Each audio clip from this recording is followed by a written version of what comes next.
अब अपने मन को समझाने लगे कि जैसे बेटा ऐसी बेटी, कोई अंतर नहीं बेटा बेटी में, घर में बेटी भी हो जाए कोई बात नहीं। अब की बार भगवान आएंगे, दूसरी बार गर्भवती हुई, अगली बार फिर से बेटी हो गई।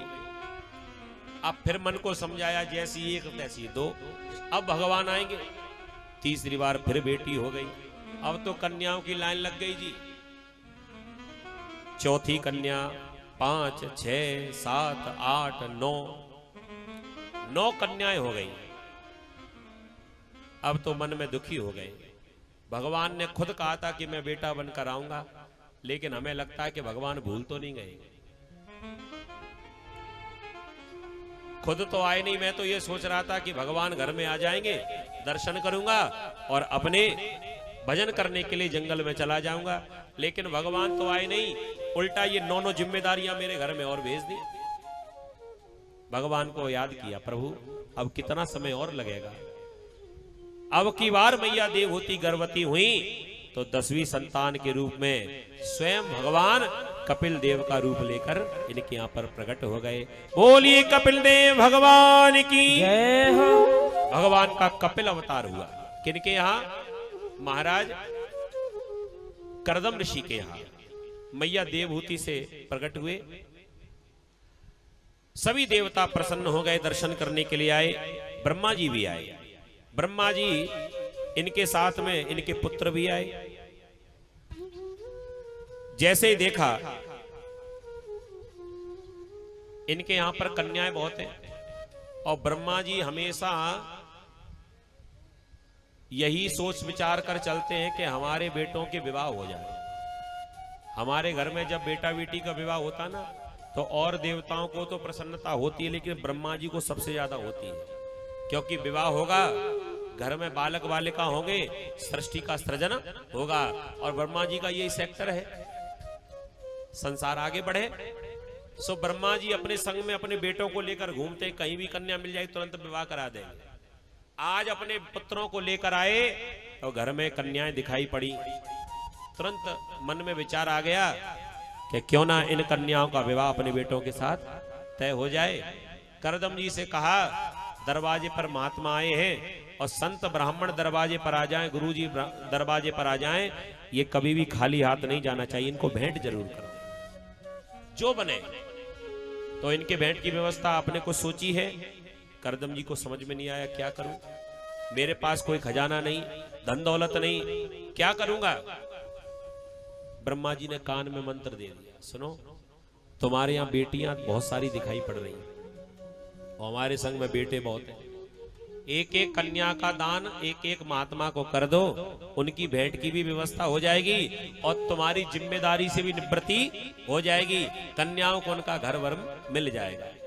करदम जी महाराज तो प्रसन्न हो गए और अपनी पत्नी देवहूति को बुलाया और दरवाजे पर एक एक महात्मा को एक एक कन्या का दान कर दिया। कौन सी कन्या कौन से महात्मा को दान दी गई बतलाया। सबसे बड़ी कन्या जिनका नाम था कला देवी, कला देवी का दान मरीचि ऋषि को किया। दूसरे नंबर की अनसुईया, सती अनसुईया का नाम सुना, ये करदम जी की बेटी है।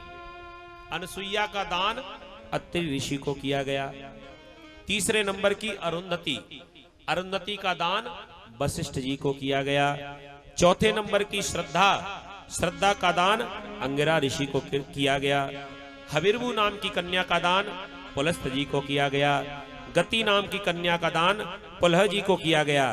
क्रिया नाम की कन्या का दान क्रतु जी को किया गया और ख्याति नाम की कन्या भृगु जी को प्रदान की गई।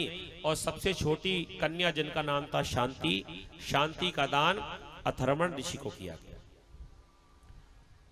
अब एक गलती हो गई, एक समस्या हो गई। क्या? कन्याएं थी 9 और महात्मा थे 10 और पंक्ति में भेद होता नहीं है, पहले गिनती की नहीं कि कितने हैं। एक एक कन्या का दान करते रहे और आखिरी में एक महात्मा जी बच गए और वो कौन थे? नारद जी महाराज।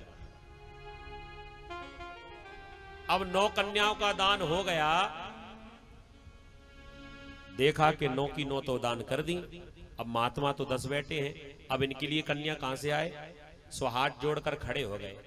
नारद जी को लगा कि अपनी वाली भीतर तैयार हो रही होगी, आ जाने दो, कोई बात नहीं, थोड़ा समय तो लग ही जाता तैयार होने। बोले कुछ नहीं शर्म के मारे, हाथ जोड़े ही खड़े रहे करदम जी। नारद जी अपनी तरफ से ही बोल पड़े, कोई बात नहीं, आ जाने दो, आ जाएंगे, जल्दी नहीं है। करदम जी ने कहा महाराज अब कहां से आएगी, घर में होंगी कन्या तो आएगी। क्या मतलब? कह दिया 9 थी, 9 कन्याओं का दान हो चुका है। अब महाराज अब नाराज तो होना मत, पंक्ति में भेद होता नहीं है। तुम ये सोचो कि हमारे और भाइयों को तो कन्या मिल गई और हम कुंवारी रह गए, तो महाराज हमारी गलती नहीं है, हमारी 9 ही कन्याएं थी। अब आप एक फूल पकड़ो और फूल से ही संतुष्ट हो जाओ, यही मेरी तरफ से भेंट है। नारद जी कहने लगे सुनो जी, आपकी कोई गलती नहीं है, हमें लगता है कि हमारे भाग्य में ही विवाह नहीं लिखा। अब हमारे जब भाग्य में ही नहीं होगा तो विवाह कहां से होगा? देखो विवाह भी भाग्यों से होते हैं, कई ऐसे भाग्यशाली होते हैं जिनके विवाह हो जाते हैं, और कई तो ऐसे भाग्यशाली होते हैं जिनके एक जीवन में 2 विवाह हो जाते हैं।